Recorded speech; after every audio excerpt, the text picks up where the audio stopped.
Our Town. I'm Todd Randles, your host, and you've picked a great day to tune in. We are here today with George Norman, who is the pilot for his balloon Big Red, and we're going to be flying over Crawfordsville today. We're going to be shooting some of the scenery. We're going to be talking to George and talking about ballooning. We're going to be talking to his what they call the chase crew, those who are on the ground following us as we take off and coming to pick us up when we land. So you're not going to want to miss this one. Stay tuned. We'll be right back here at Our Town.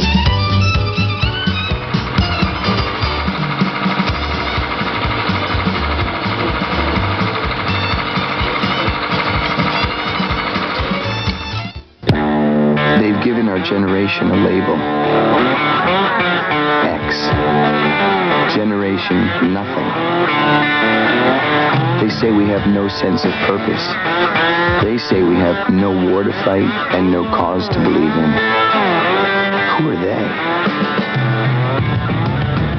Join the thousands of us who are making a difference and wear a label that does mean something.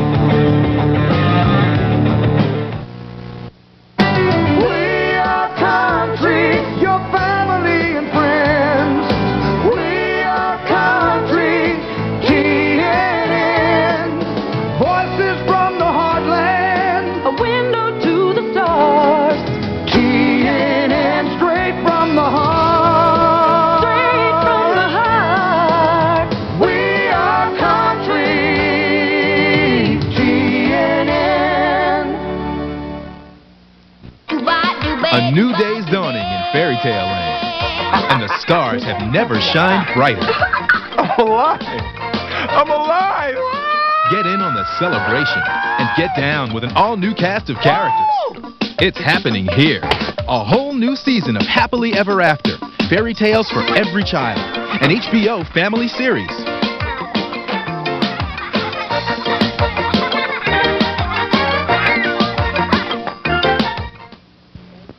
Sunday night heat. It's hot bodies. And cold bodies. It's a night of original drama. Foul play. And foreplay. It's provocative. Seductive. With a passion for justice. They share intimate moments. And moments of truth. It's downright dangerous. It's Pacific Blue.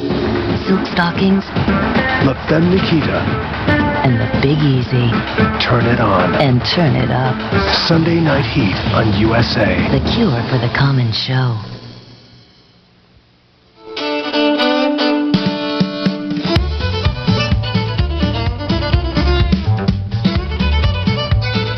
Welcome back to Our Town. I'm Todd Randles, your host, and we just finished our flight with George and his balloon Big Red, and we're standing now in front of George's van, which is called Norman's Chase Crew, and we're going to be talking a little bit about that. The chase crew who comes and gets us when we land, and they help with all of the setup and the teardown, and we're going to be talking to them a little bit later, and we're going to be talking about the flight that we just took, and you're going to be seeing some video that we took from in the air and from taking off and landing and then being in the fog and videotaping people that were waving at us. So if you're one of those people who saw the balloon go over and you were waving, you're going to want to stay tuned because you're probably going to see yourself. George, welcome to Our Town. Well, thank you very much. It's my privilege to be here today. We're going to talk to you a little bit today about ballooning. We're going to talk to you a little bit today about what it means to have a balloon and the hours of prep time that you've had in getting ready to go up today. Let's talk a little bit, first of all, about how you got started in ballooning. Well, I got started in ballooning about 7 years ago. I won a free ride at TPAC Incorporated, Danville, Illinois, where I was employed. And after I got a ride, I got hooked on ballooning, and the pilot that gave me the ride, he said he didn't have anything to do for a couple weeks, and said if I was wanting to learn to fly a balloon, that he would come to my home, and we'd just fly out my backyard, and he'd give me some instructions, and that's how I got started in ballooning. So basically, you won a trip, you liked it so well, you decided to do it, and the rest is history, as they say. Talk to me a little bit about having the training. Do you have to have a license to fly a balloon, like a license to drive a car? Yes, you do. You got to have license. They have a student license, and they have private license, and they have commercial license. I have a commercial license to fly a balloon, and that's because you can take paid passengers and do those type of things. And it takes about 15 hours of flying to solo, and before they'll turn you loose with yourself with the balloon. And then after that, you get some experience on your own, and you get maybe 20, 35 hours, and then you can go for your pilot's license. Now, you mentioned about 15 hours of training, or actually having someone teach you. Does that cost you per hour to train? If someone was going to get into it, about how much cost to train 15 hours? Yeah, it costs hourly to train, and they charge mostly from $175 to $200 an hour for the training. Let's talk a little bit about the actual logistics of ballooning. Now, your balloon, say I was going to go out and buy your balloon, brand new. How much would it cost me, and what could I expect as far as upkeep and expenses? Well, if you've got to buy a new balloon today, you can spend, it's not like a car, you can spend as much as you want to. New balloon will cost you from $14,000 up to $20,000 or $30,000, depending the size. Mine is an AX7 or 77,500 cubic feet. You can buy used balloons and for about half the price, or sometimes maybe a third of the price, depending on how many hours that they have on them. It's a kind of expensive hobby, and the upkeep on it, once a year, every 100 hours of flight or once a year, you must have an FAA certified official to check out your balloon. He checks out the cables that lifts the basket that's attached to the balloon. He checks out your instruments in the balloon. He checks out your tanks and stretches the fabric on the balloon and all the things that goes with the balloon. He checks them out to make it safe for the people on the ground as well as the people flying. Now, when you finally get this balloon up and running, we're going to be talking a little bit about the actual setup. How much does that balloon weigh? Now, the balloon right now, as we speak, is in the back of that van. It's kind of hard to believe that a balloon that big can fit into a one pouch, but we're going to see that in the teardown section. How much does that balloon weigh with the basket and the balloon and the tanks and everything to have it up in the air? Well, the balloon as a unit as a whole, it weighs about 600 pounds when you have it fully loaded with fuel. We have 3 10-gallon tanks of propane in there, and propane weighs about 4.5 pounds per gallon. So the balloon weighs about 600 pounds, and the lift capacity, each balloon has a lift capacity that's when it's manufactured to what it can lift. Mine can lift 1,435 pounds. That's everything with passengers and all. Let's talk a little bit about setup. Now, you have a crew, you call them the chase crew, and they're the ones who will help you set up, and then they will follow you and wherever you're going to land, and we'll talk about how you know where you're going to land. But tell us what it takes to set up this balloon. What actually do you have to do to get a balloon ready to fly? Well, number one, you're going to fly a balloon, you look for a place that you want to launch, a place that's away from power lines and obstructions, that when it's windy, that you won't drift into them on the takeoff or while you're airing up the balloon. And what it takes also is you get a weather report to what the weather, all the meteorological conditions are, and then you put all these things together, and then it's up to the pilot if he wants to take off or not. No matter what weather conditions they give you, it's up to the pilot to final say whether he wants to fly or not.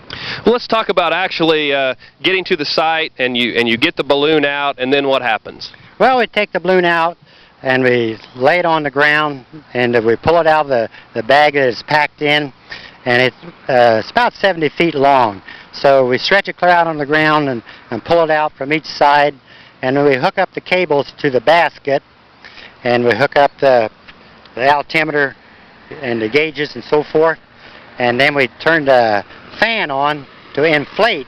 We inflate the balloon with cold air to begin with, and we get it packed full of cold air, and then we turn the heater on, the propane, and this heat expands, and that's what gives your lift.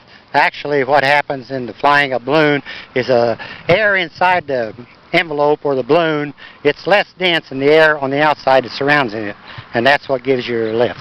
So if someone might be thinking that it's helium or something that actually lifts the balloon, it's basically just the burner heats the air up that you've put in cold, which gives it its lift. Yes, it's hot air. The hot air rises, and it's just like clouds in the sky. As the temperature heats up and you got moist air, well, that's what causes clouds to rise in hot air and so forth. So that's the same thing with a balloon.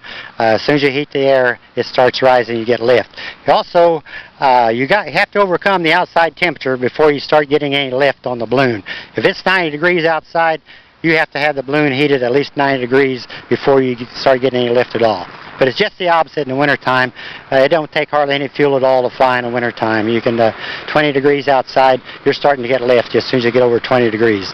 So you can fly in the winter, and is it cold? Now, I know some people think if you get up so high, it gets cold. Now, how high can you go in this balloon?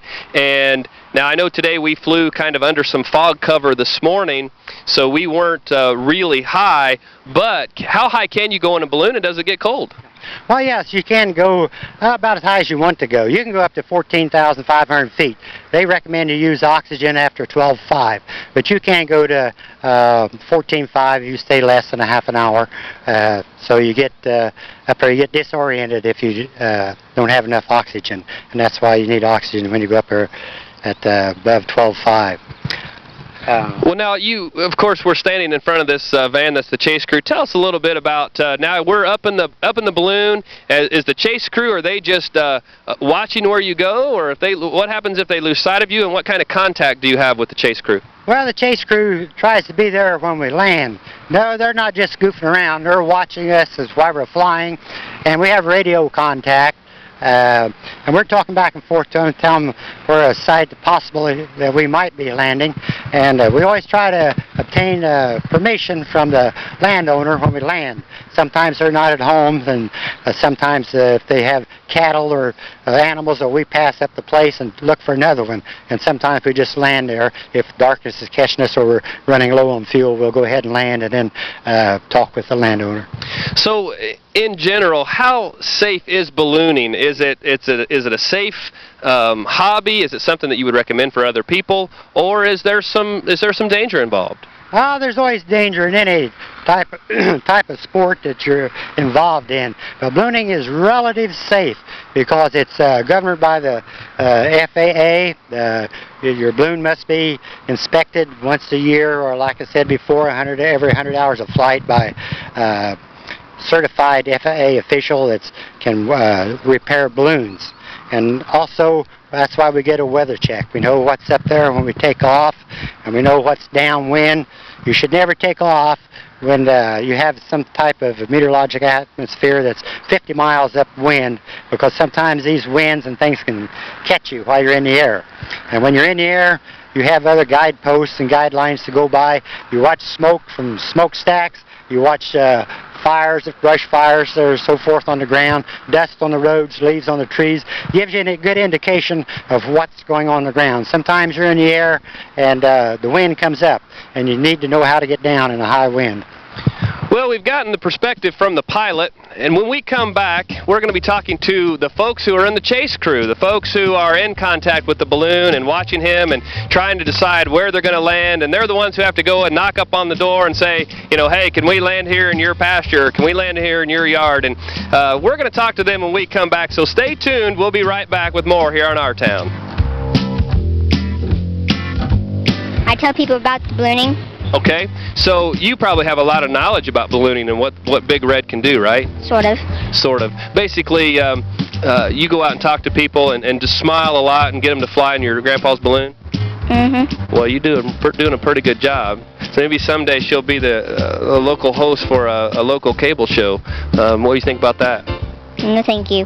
Oh, well, moving right along then.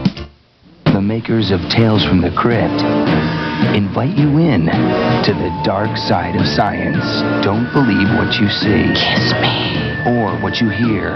That's the humans. Because when science goes awry, nothing is as it seems. Perversions of science.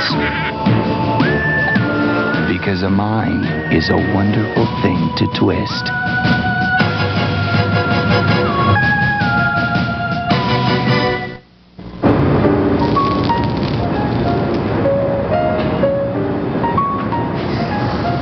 breath is as sweet as the morning dew. Well, your breath smells like the bottom of a tar pit. Your soft sighs caress me like the warm summer wind. I feel like I'm sucking on an exhaust pipe. Kiss me, you fool. How about a hickey?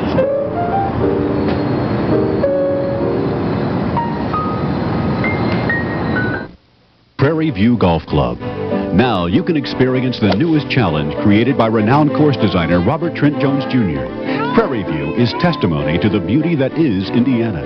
Each hole blends with rolling prairie, towering oaks, natural wetlands, all of the banks of the White River. Beautiful fairways of bent grass are strategically lined with white sand bunkers, natural grasses and fescues, plus 5 grand lakes. Before you tackle the challenge, try out Indiana's premier practice facility. Begin and end your memorable outing at our clubhouse, where all the amenities of a country club are available. A golf shop stocked with the latest attire and equipment, complete locker facilities, a full-service grill and lounge, spacious banquet hall. Plus, our patio is perfect for relaxing and recounting your day's round. Experience Prairie View, Indiana's newest golfing destination. Easy to find in Carmel. Call 1-888-2GO-GOLF. Make Prairie View Golf Club your country club for the day.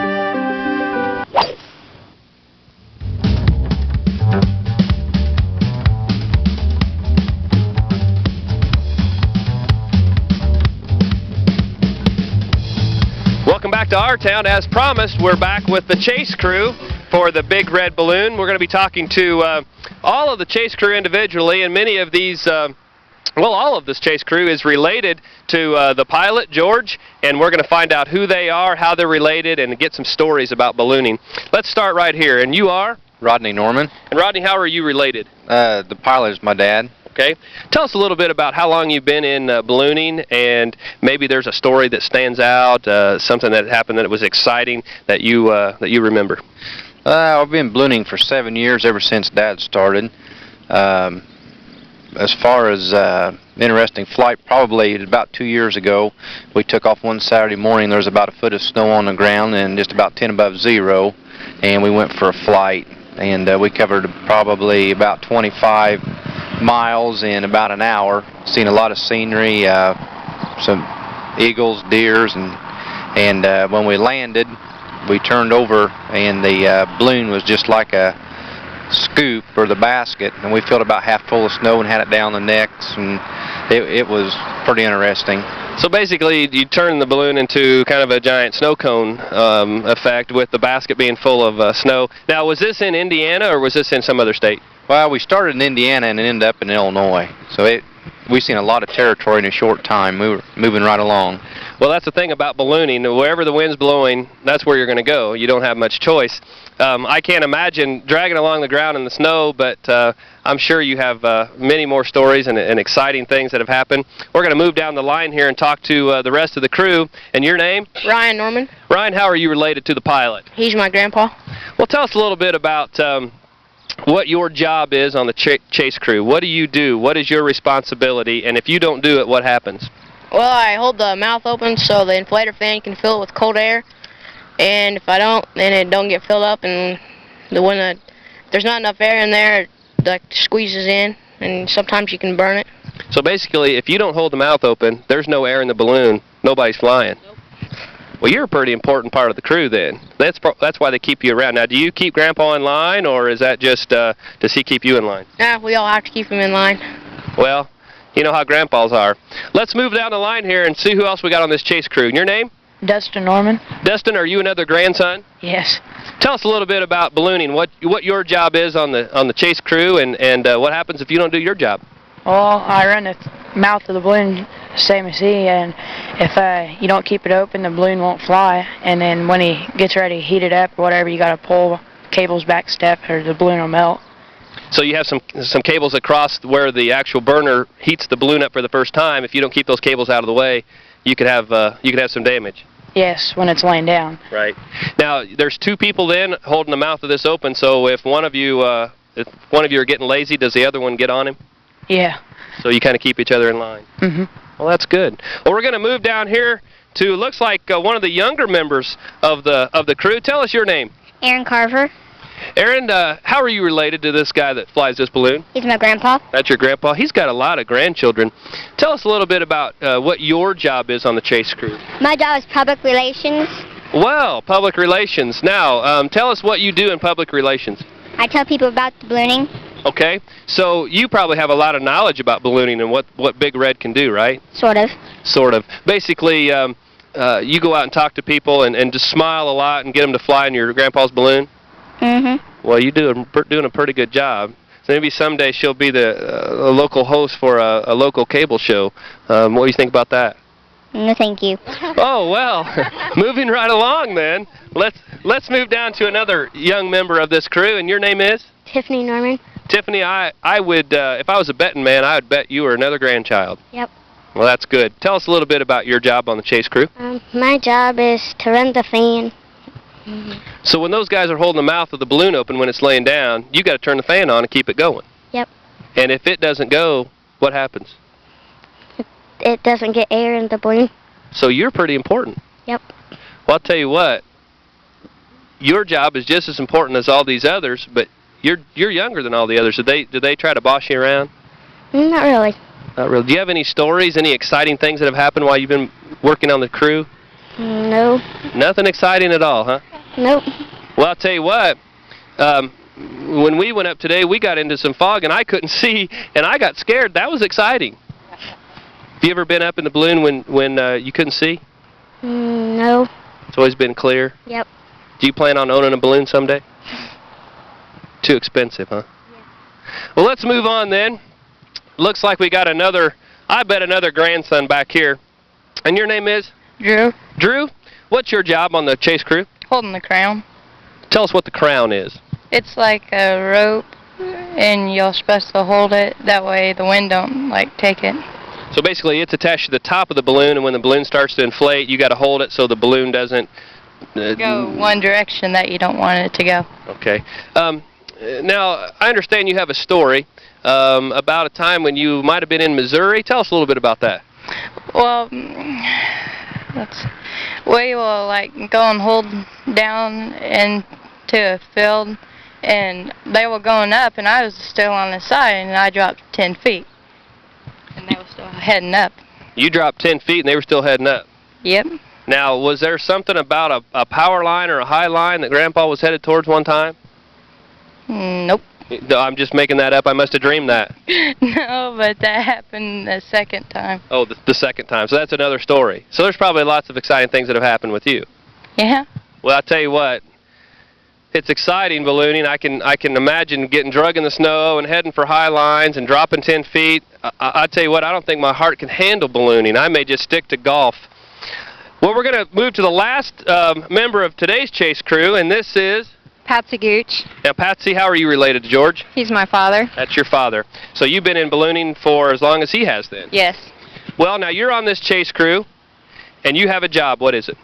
My job is to put the top in the balloon. It's Velcroed in, and me and my mother, we go back, and my sister-in-law, Cheryl, we Velcro the top in so that when he lands, he can rip that out and let the hot air out so he can land.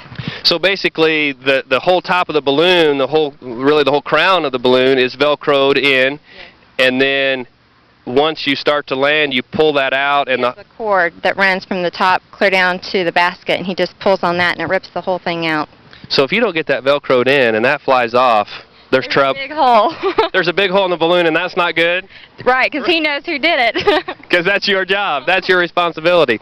Tell us, is there anything that sticks out in your mind, an adventure, something that's happened in ballooning that really has left an impression on you?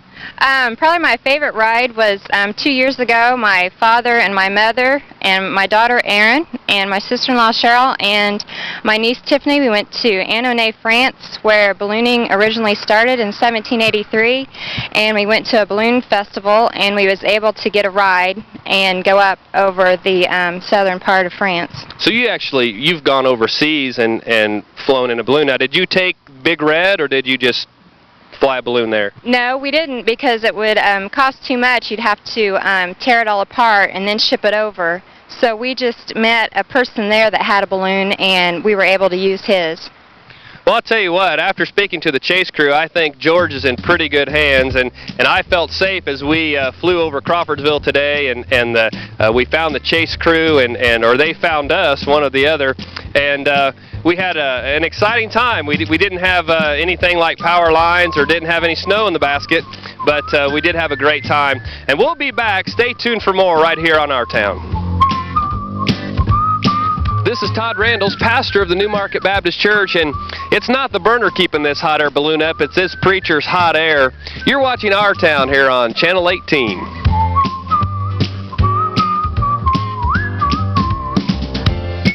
The cutest comic of all time. Listen up, TV people. She's lovable, high-spirited, enchanting, with a heart of gold and a mind of her own. You just wait.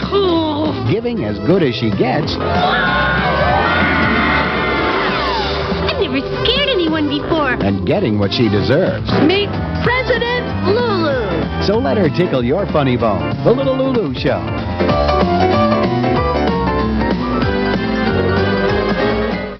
Move on down now. This is George's daughter-in-law, and your name again? Cheryl. Cheryl, tell us a little bit about any exciting things that you've seen in ballooning, or anything that might stick in your mind as one memory that stands out more importantly than the others. I think it was the time that I went up with him when it was pretty windy. We had another fellow with us, and we landed, and we did turn over on the side and drug a few feet, but it was real exciting. It was a good time. So dragging along the ground is exciting to you. Well, interesting. You don't live a dull life then. No.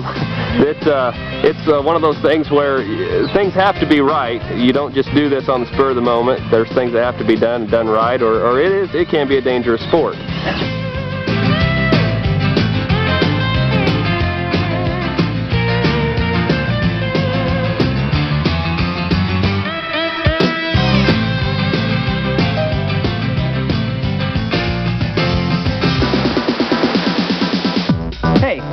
Claude Brooks of the new show Claude's Crib.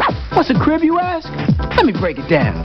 Crib, a noun, meaning house. A pad, my pad. It's the house my grandma left me. And to pay the bills, I rent out the room to these people. What was I thinking? Now that you know what a crib is, next time I'll teach you homie. Sunday nights at 7, 6 Central.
It's about a 15-minute operation to get set up here and get inflated.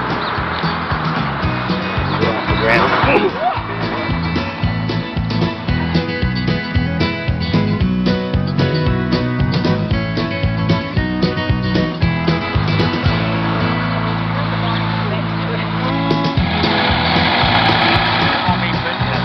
Back here if they want to get a shot of how what the top is.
Okay, passenger is in.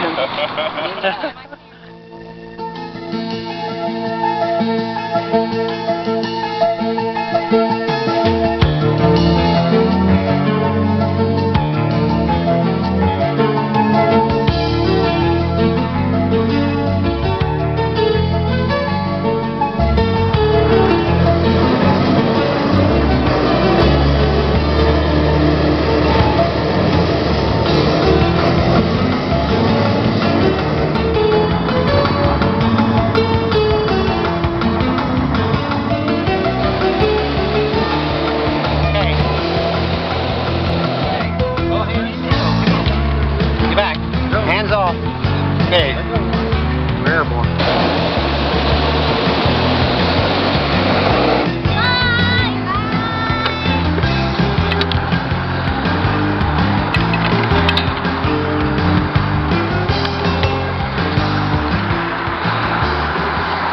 Stay kind of low here, maybe we get closer to town, be able to watch that tower up there.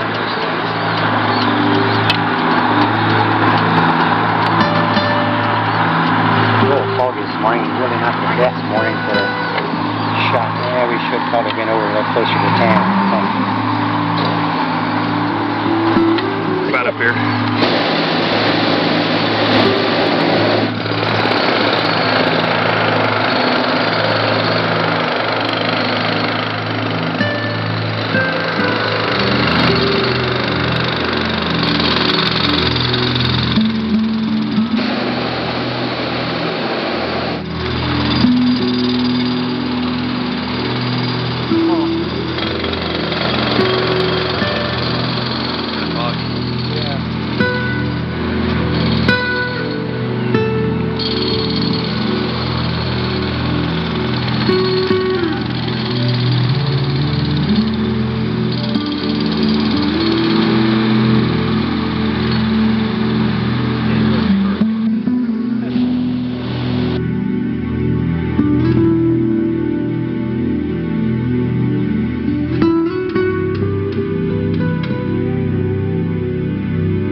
From the early experiments to the 747. Now, USA Network introduces the 757.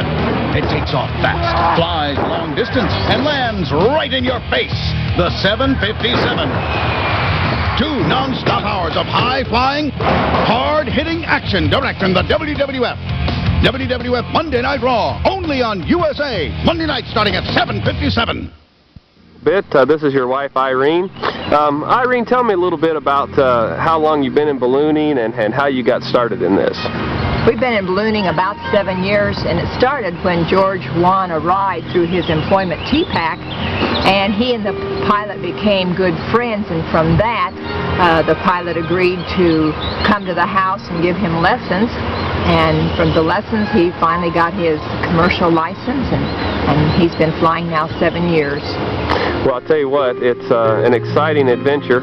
I know we're going to have an opportunity to go up in your balloon and get some footage of Crawfordsville, and I'm looking forward to that.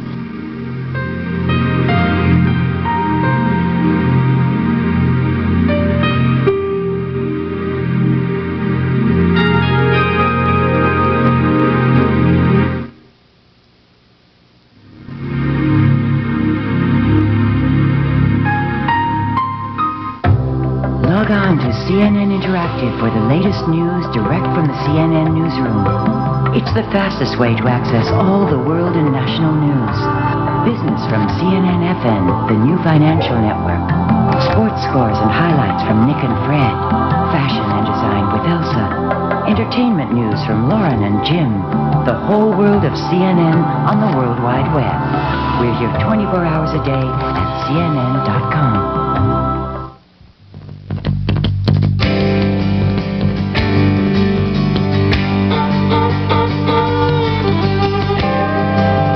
To our town. Well, here we are high above Crawfordsville in Big Red. It's kind of a foggy morning, but as you can hear in the background, that's the sound that's keeping us afloat. We are looking at some scenes from around the north, about the northeast side of Crawfordsville now. We're looking kind of over the town. We had a very smooth takeoff, and George, our pilot, is doing an outstanding job keeping us below the fog cover. We're having a good time. It's not something that the faint of heart would want to do, but it is something that if you're an adventurer, you would love this. It's very safe. We're having a great time. So stay tuned, and we'll be right back here on Our Town.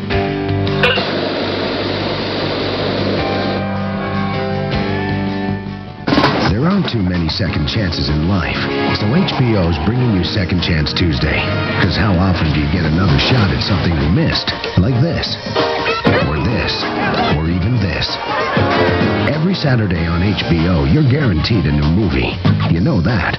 What you might not know is that you get another crack at it Tuesday night.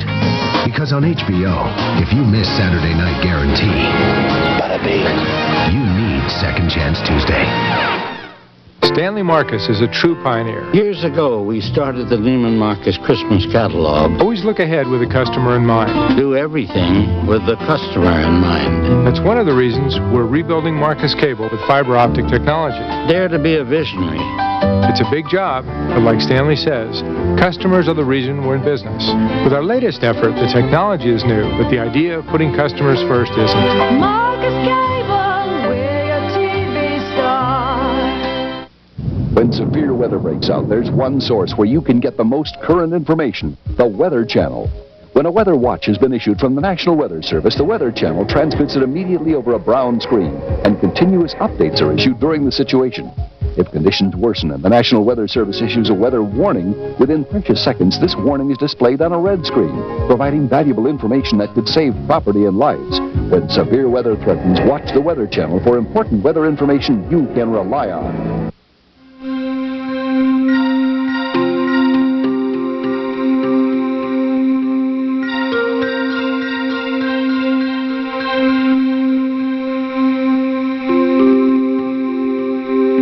Right now we're flying over some wooded area, and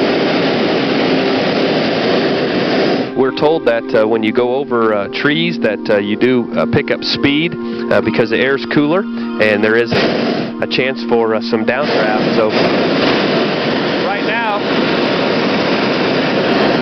right now we're flying over the Montgomery County 4-H Fairgrounds, and as you saw in our last segment, we did interview Shandy Froge, who was the 4-H queen, and I guess this would be her.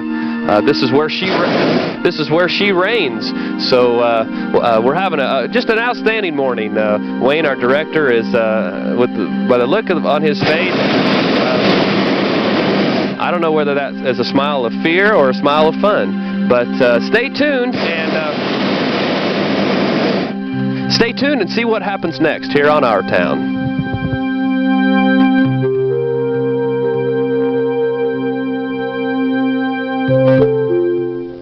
When attorneys take their oath, they dedicate themselves to more than courtrooms. They commit to a career of service.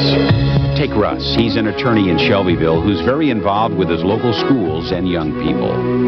Chula from Crown Point provides more than 250 hours every year to a battered women's shelter. And Alonzo from Indianapolis serves as a mentor to young men through Big Brother. Indiana's attorneys, celebrating 100 years of service to the public and the profession.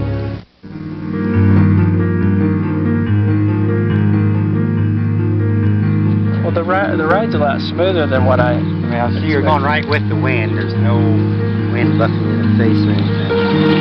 If you got wind hitting you in the face, why, you've got low-level wind shear. That's winds coming from two different directions.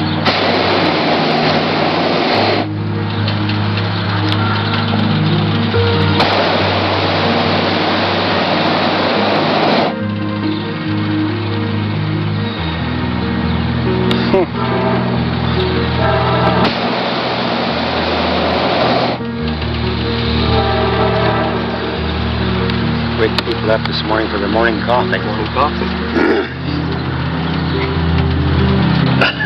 careful if you're going to look straight up. Okay.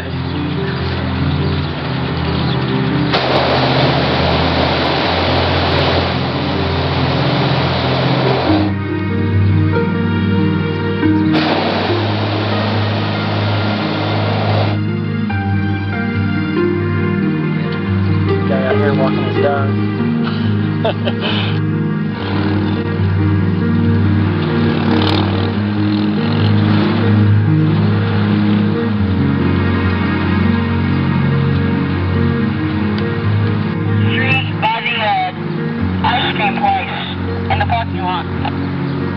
We're right out here.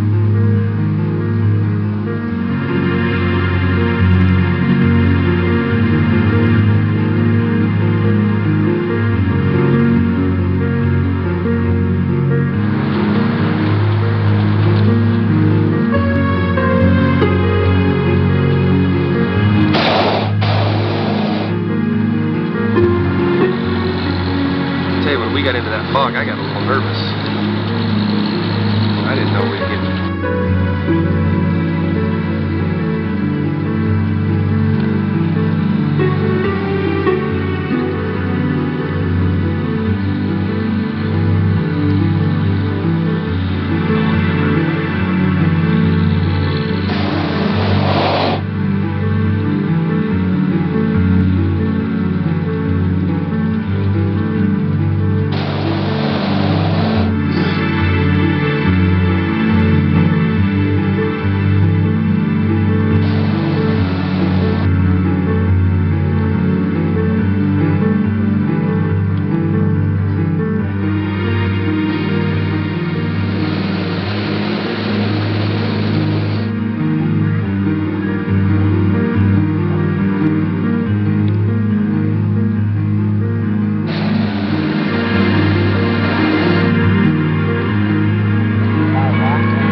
Crawfordsville, pretty good sized town, isn't it? When you get It is when you get up.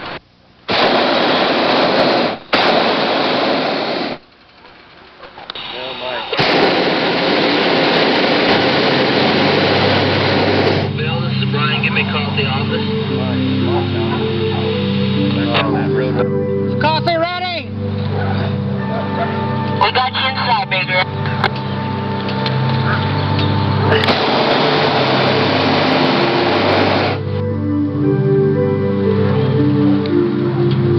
That's when there's lazy wind.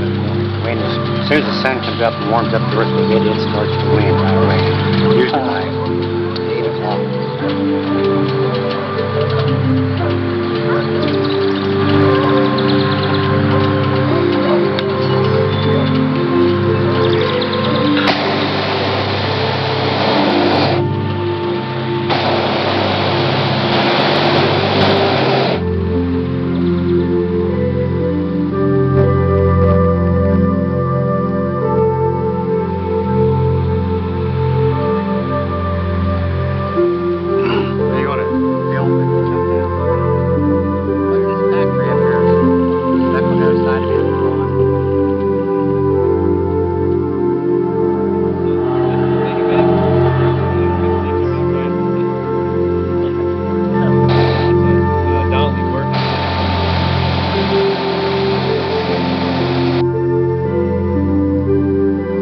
Housing project? Baldwin Field.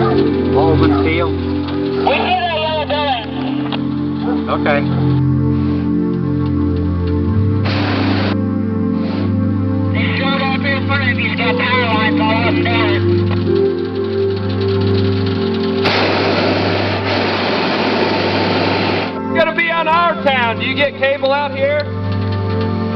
Do you get cable out here?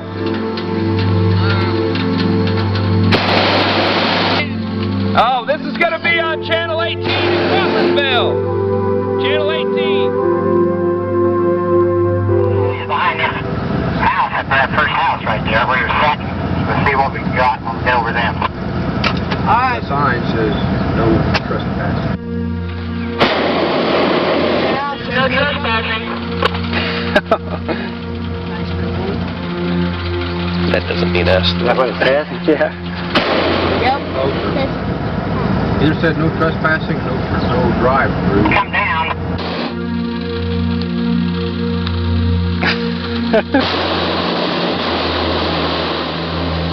Watch a big tree coming out.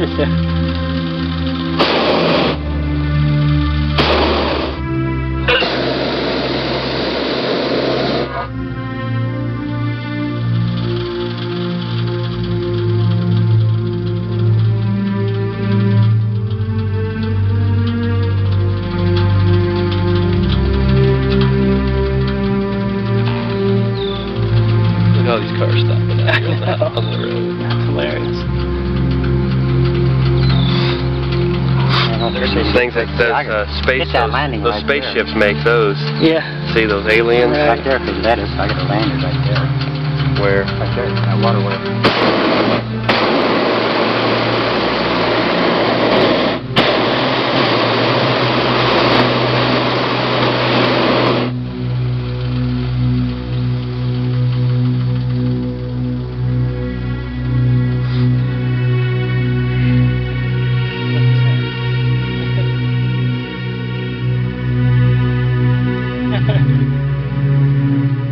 You got a lot more than I do.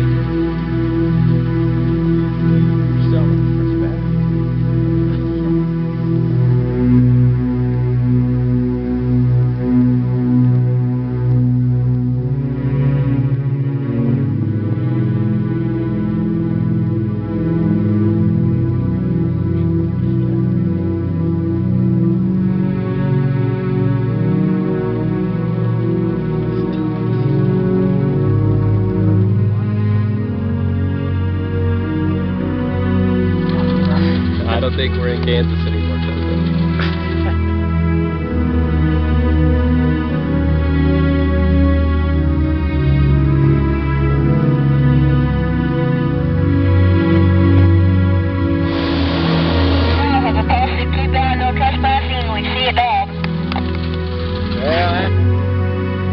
What's in that right east of the house there? Is that a field or is that grass?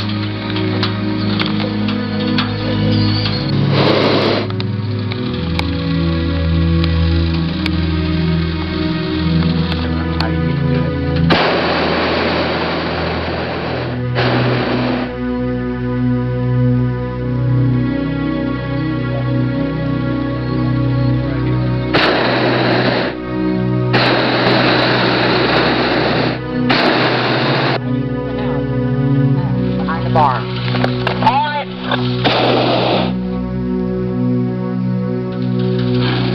There's no place to get back there. We can't. Okay, hang on.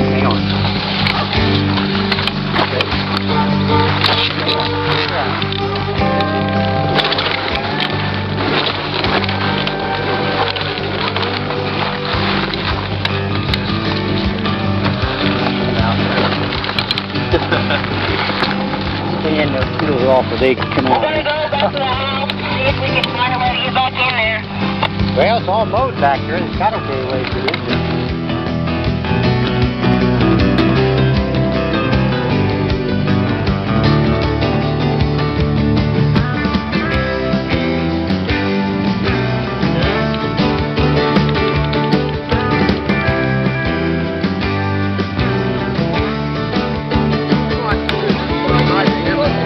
Well, I moved out there a little bit.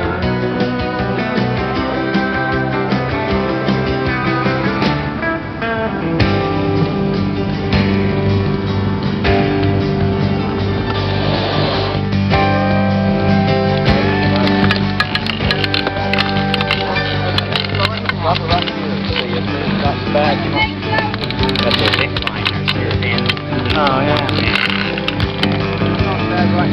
we're out of it right now. Let's try this. Okay. Yeah.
Thank you for joining us today here on Our Town. It's been an exciting day. We've flown over Crawfordsville. You've seen some things on how a balloon is set up, how the flight went, how the chase crew tore everything down.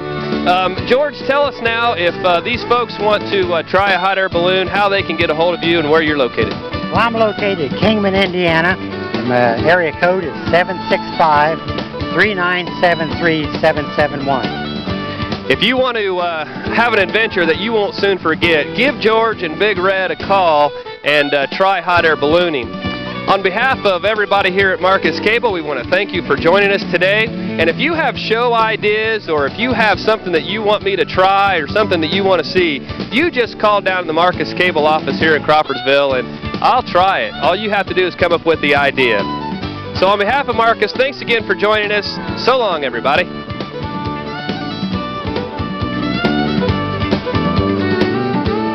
Got started.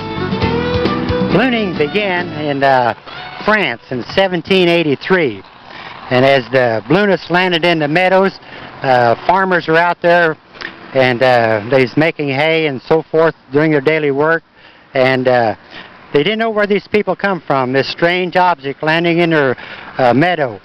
So they went after them with pitchforks and clubs, whatever they had with them at the time, because they was afraid of them.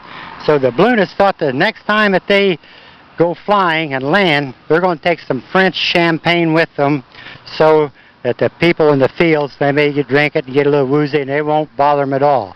So we're going to drink a toast to you this morning of the first balloon flight that this man's had here this morning, and we do it on everyone that's a first-time flyer.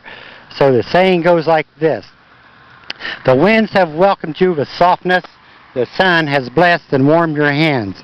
You've flown so high and so well that God has joined you in laughter and set you gently back down in the loving arms of Mother Earth. Okay, now you can bend over and drink. And okay, bend over and try. Okay, it looks good. All right. Yeah. Okay, now you can drink a toast. You get up and drink a toast to you. Get him the towel there.